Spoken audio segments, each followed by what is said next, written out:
A shadow loomed over 19th century London, chilling the hearts of those who walked its foggy streets. It was a time when gas lamps flickered uncertainly through the mist, and hoarse, drawn carriages echoed on cobbled roads long after midnight. The city was alive, but not with comfort. It pulsed with unrest, inequality, and quiet desperation. In the East End, particularly in areas like Whitechapel, the air was different. It wasn't just the poverty, the overcrowding, or the hunger that weighed on people. It was something else. Something harder to explain, but impossible to ignore. There was a sense, almost instinctive, that danger lurked in the dark corners. People moved faster in the evenings, their eyes shifting from one shadow to another, unsure what might be waiting beyond the edge of the light. Stories began to spread, passed from mouth to ear in hurried whispers, about sudden disappearances, strange figures seen only from the corner of the eye, and the chilling silence that followed where once there had been life and sound. The newspapers had a field day. While some tried to report facts, others leaned into sensationalism. Headlines screamed about terror, evil, horror, but beneath the drama was something real, something people could feel. A presence. The fear wasn't created by the words alone. It lived in the streets, in the silence between footsteps, in the unease that crept up a person's spine as they turned a corner and found themselves alone. And while fear gripped the hearts of many, there was something else happening too, something more subtle but equally important. People began to look at their city differently. They noticed how uneven it all was, how the rich in the West End lived in comfort, while those in the East End barely had roofs over their heads, how safety seemed like a luxury some people could afford, while others simply hoped for another night of survival. This darkness wasn't just about what was happening. It was about what had been allowed to happen for so long. It was about neglect, about silence from those in power, about lives that seemed to matter less just because of where they were lived. In a way, the terror only made the truth more visible. Yet even in fear, people kept going. They still walked those foggy streets. They still lit their lanterns, went to work, looked after their children, and helped their neighbors. It was as though they knew that if they gave in completely to the fear, the city would lose something more than safety. It would lose its soul. And so the shadow remained, a reminder of the things we fear and the things we overlook. A reminder that the streets we walk every day carry stories, and some of them are not easy to hear, but they are important, because within those stories are warnings, lessons, and truths that demand to be remembered. That's why I want you to listen closely, not just to what happened, but to how it made people feel, how it changed them, and what it revealed about the world they lived in. Because understanding the past isn't only about facts.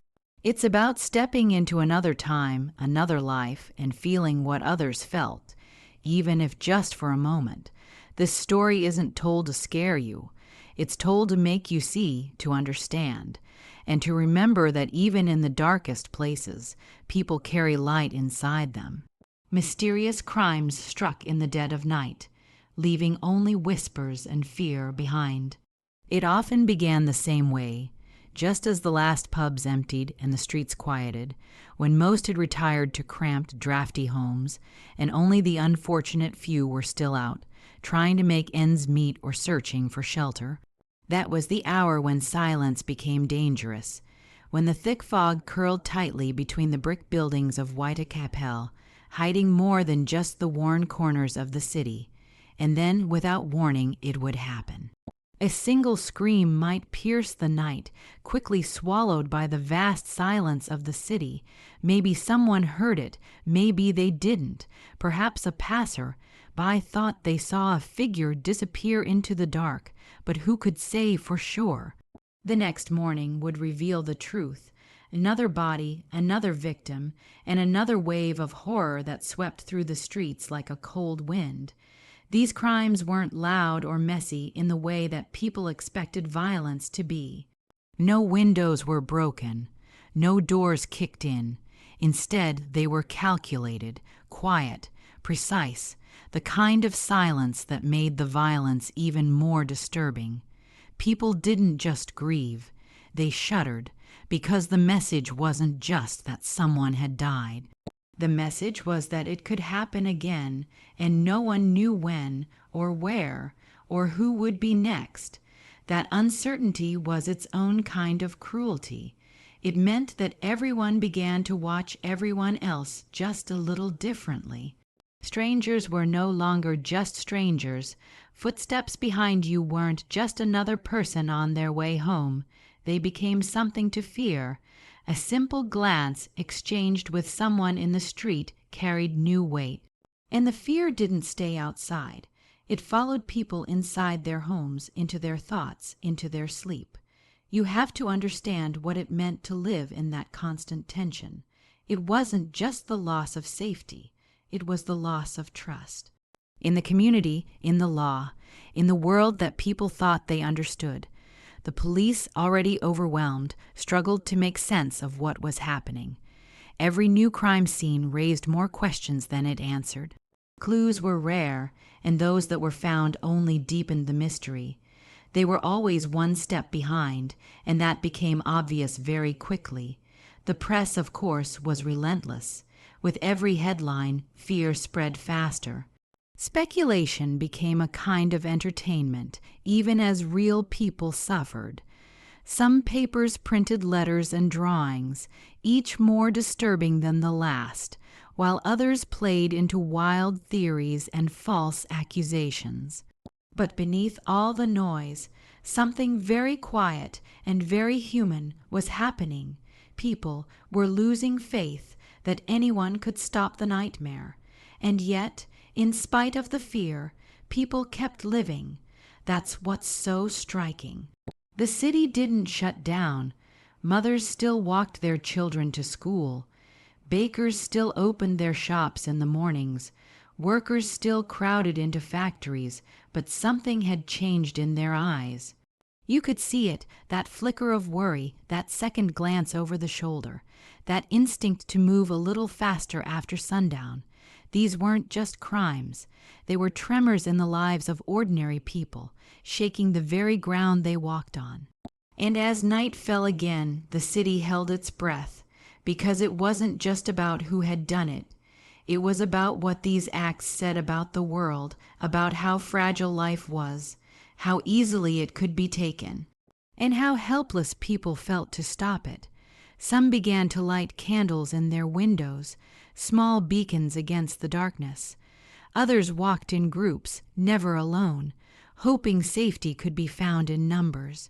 But deep down, everyone knew, until the truth came to light, until the mystery was solved, the fear would stay, hovering just beyond the corner of your eye, in the quiet, in the cold, in the dark. And still, the crimes continued. Not every night, but often enough to remind the city. The shadow was still there, watching, waiting, unnamed, unknown, and so the fear grew louder than any scream. The alleyways of Whitechapel became symbols of fear, confusion, and unanswered questions. They weren't always like that. Once, they were simply part of everyday life, a tangle of narrow lanes winding between worn buildings and crowded homes, where people hurried to work or lingered in conversation. They were paths that carried the rhythm of survival, full of movement, full of noise. But as the darkness began to settle over the East End, those same alleyways changed. They didn't get smaller, but they felt tighter. They didn't get darker, but the shadows seemed deeper. People began to avoid certain routes. Streets that once bustled at all hours became quiet the moment the sun dipped below the rooftops. Those who had no choice but to pass through them walked faster, heads down, eyes scanning every movement, every flicker of light, every echo, because the alleyways weren't just passageways anymore. They were reminders of danger, of loss, of something out there that no one could explain. It wasn't just what had happened, it was where. These crimes didn't strike in distant fields or behind locked doors. They happened right in the heart of working people's lives, behind shops near homes. In the very spaces people used every day to move through their world, that was the cruelest part. The very places that once felt familiar and ordinary were now laced with dread, and no one could say when or if that feeling would ever fade. Questions filled the silence. Why here? Why now? Who would do this? And how could they disappear again and again without a trace? Everyone had theories. Some blamed the strangers, the outsiders, the ones who didn't speak the same language. Others looked nervously at their neighbors, suddenly unsure of the people they'd lived beside for years. Fear made suspicion easy, but none of the answers ever seemed to fit, and with each new tragedy, the questions only multiplied. And still the alleyways bore witness. They didn't speak, but they held everything. The footsteps that ran in panic, the cries that went unanswered, the blood that stained the cobblestones, the whispers that followed, trailing behind every headline, every hushed conversation. Over time, even the sound of the name Whitechapel began to change in people's minds. Not just a location, but a warning, a symbol, a question with no clear answer. The people who lived there, they were the ones who suffered the most, not only from the fear, but from the way the rest of the city looked at them, as if they were somehow part of the darkness themselves. But they weren't. They were workers, mothers, children, tradesmen, immigrants, people trying to survive in a system that had already forgotten them. The crimes didn't just haunt them. They exposed what had been broken long before the terror ever arrived. The narrow streets didn't just hold fear. They held truth about poverty and class and the thin line between order and chaos, about how quickly a city can turn its back on its own people when it's easier to blame than to understand. And so the alleyways stood as quiet witnesses, not just to violence, but to the silence that followed it, the unanswered cries, the unresolved grief. Even today, when you walk through Whitechapel, some of those lanes remain.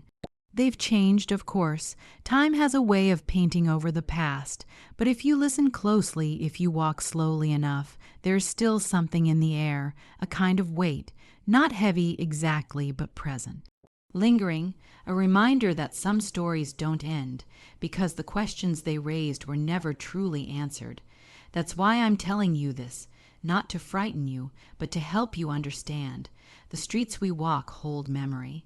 The names we forget still matter to someone, and the shadows we try to ignore will always return unless we choose to face them. The alleyways remember, even when the rest of us forget. Detectives of the time struggled to bring light to the darkness, hindered by limited tools and knowledge. It's easy today to forget just how little they had to work with. No DNA, no security cameras, no digital records or forensic databases. In fact, even something as simple as fingerprint analysis hadn't been introduced yet.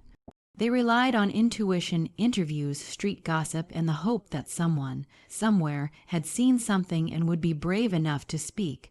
But in a place like Whitechapel, where trust was rare and fear ran deep, that kind of cooperation was hard to come by. These detectives, many of whom came from backgrounds not unlike the people they were trying to protect, were suddenly faced with crimes that didn't follow a pattern they recognized. They'd dealt with violence before, of course. Poverty bred desperation, and desperation sometimes led to crime. But this was something different. The brutality was calculated, cold, and worst of all, it left almost nothing behind, no trail. No witnesses, just silence, shadows, and fear. So they began their work with little more than guesswork. They walked the streets at night, hoping to catch someone in the act. They questioned hundreds of people, workers, travelers, neighbors.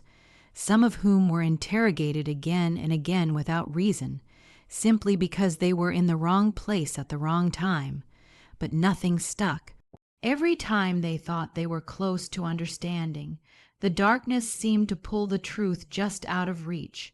There were sketches, of course, rumors, letters sent to the press, some claiming to be from the very person responsible.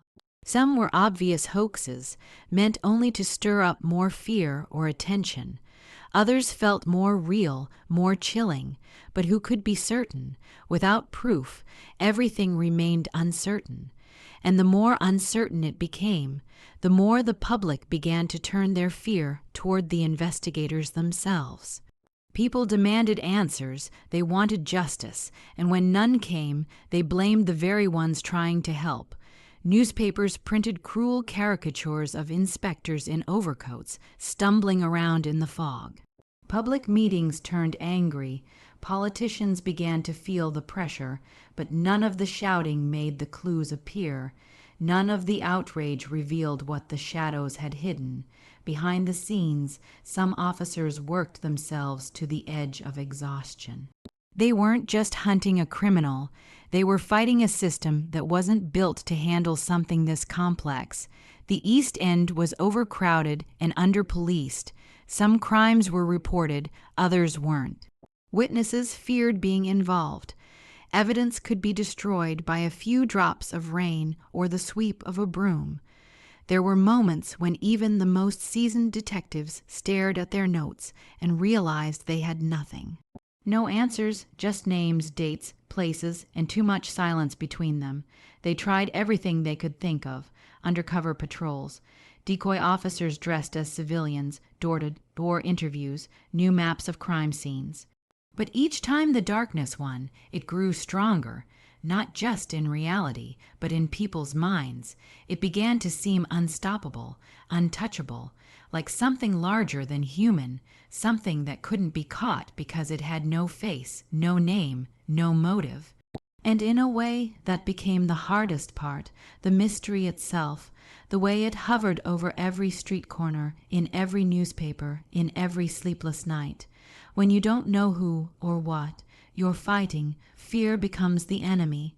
Not just for the people, but for those trying to bring peace back to the streets. Still, they kept searching, kept hoping, kept trying to drag some piece of truth into the light, even if the light itself was small and flickering. Because that's what people do in the face of fear. They keep trying, even when everything around them says it won't matter, and that effort, that fight in the foggy's part of this story too. Not just the horror of what happened, but the human struggle to understand it, to stop it, and to protect others from it. That struggle matters, because it reminds us that even in our darkest hours, there are always those who refuse to give in. They just didn't have the tools. The story reflects more than mystery. It reveals the hardships and dangers faced by the poor and forgotten. When we talk about what happened during that time, it's tempting to focus only on the mystery. The shock, the fear, the chilling unknown that crept through the fog. But if you look closer, if you really listen to what the streets were saying, you begin to hear something deeper, a quiet truth beneath the horror. A truth about the people who lived in the shadows long before fear had a name. Whitechapel wasn't just a place where terrible things happened. It was already a place where life was hard, brutally hard. Thousands of people crammed into small, crumbling rooms. Families of 5 or 6 squeezed into one space, sharing walls with strangers, fighting for warmth in winter and air in summer. Most of them worked, but the jobs were unstable. Day laborers, market stall sellers, dock workers, seamstresses, people who lived from hand to mouth, hoping the next day would bring something to eat and somewhere to sleep. And yet, despite their struggles, they were invisible. To the rest of the city, they hardly existed. Their suffering wasn't news until it became a spectacle. Their deaths didn't matter until they were wrapped in mystery. But before the headlines, before the fear gripped the city, These people were already in danger, because poverty itself is a kind of danger. It limits choices. It robs you of safety, of dignity, of voice. That's the part so many miss. This wasn't just a story of violence. It was a story of neglect. The victims, all too often, were women who had nowhere else to go. Women who had once been daughters, wives, mothers, but who, through misfortune, through cruelty, through systems that failed them, had been left to survive any way they could. Some sold flowers in the streets. Some scrubbed floors. Others turned to what little options remained. But none of them expected to die. They lived in a world that turned away from their pain until it became impossible to ignore.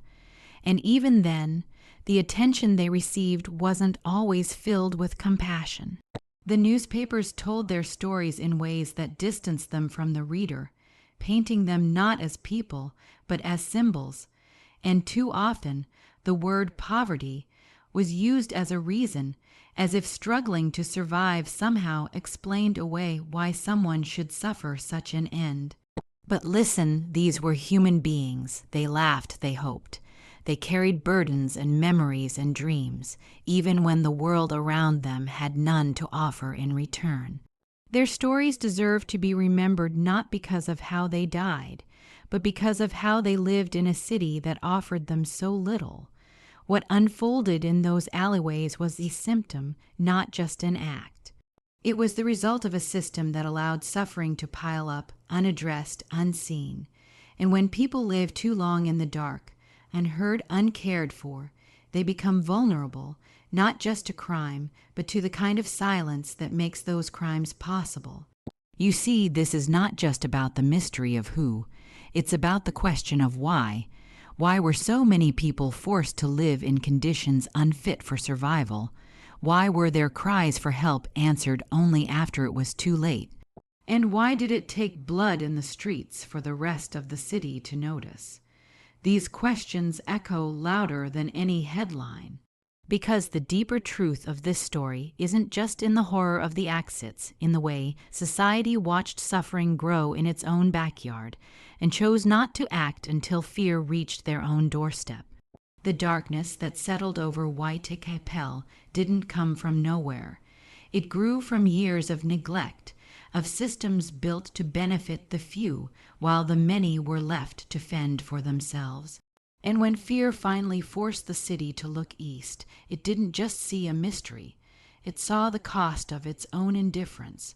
That's why this story matters, not because of the shadow that walked those streets, but because of the light that was missing long before it arrived.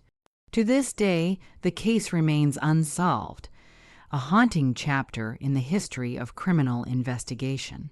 It lingers, not just in the archives or the yellowed pages of old newspapers, but in the minds of people who study justice, who walk the streets of London, or who simply wonder how something so terrible could vanish into silence without resolution. The names of the victims, the dates, the streets, they are still there. We know the outlines of what happened. We can trace the timeline. We can read the reports, but the final answer, the truth behind it all, has never come. That absence is what makes this story so enduring. Most crimes, no matter how shocking, eventually find an ending. Someone is caught, confessed, convicted, the record is sealed, the page turns, but here, the last page was never written. Investigators tried. They followed leads, chased suspects, tested theories. And when their time passed, others picked up where they left off. Historians, writers, amateur sleuths, each one certain they were on the edge of discovery. Yet the answer stayed just out of reach. Part of what makes this case so haunting is how close some thought they came. Evidence pointed in multiple directions. Witnesses gave statements. Letters surfaced. Rumors bloomed like wildfire. Every new generation seemed to bring its own idea, its own theory. Was it someone inside the community, someone above suspicion, or was it a stranger never named who vanished as quickly as they appeared? The longer the silence stretched, the more the mystery grew, not smaller, but wider, less like a puzzle and more like a mirror, reflecting the fears and fascinations of each era that revisited it. There's something deeply unsettling about not knowing. Human beings crave resolution. We want stories to close, problems to be solved. But this story never closed. It remains open like a door left ajar on a windy night, and with it, so many questions remain unanswered, not just about who committed the crimes, but about how justice failed, about how fear overtook reason, about what the city was unwilling or unable to see at the time. And yet, in that uncertainty, something powerful happens. People remember, they keep asking, they keep searching. And through that searching, they learn, not just about the case, but about the time, the conditions, the society that allowed it all to happen. In that sense, the unsolved nature of it becomes part of its legacy. Not a flaw in the story, but a reason it still matters, because unsolved doesn't mean forgotten. In fact, it means the opposite. It means people still care enough to want the truth. It means the names of the victims are still spoken.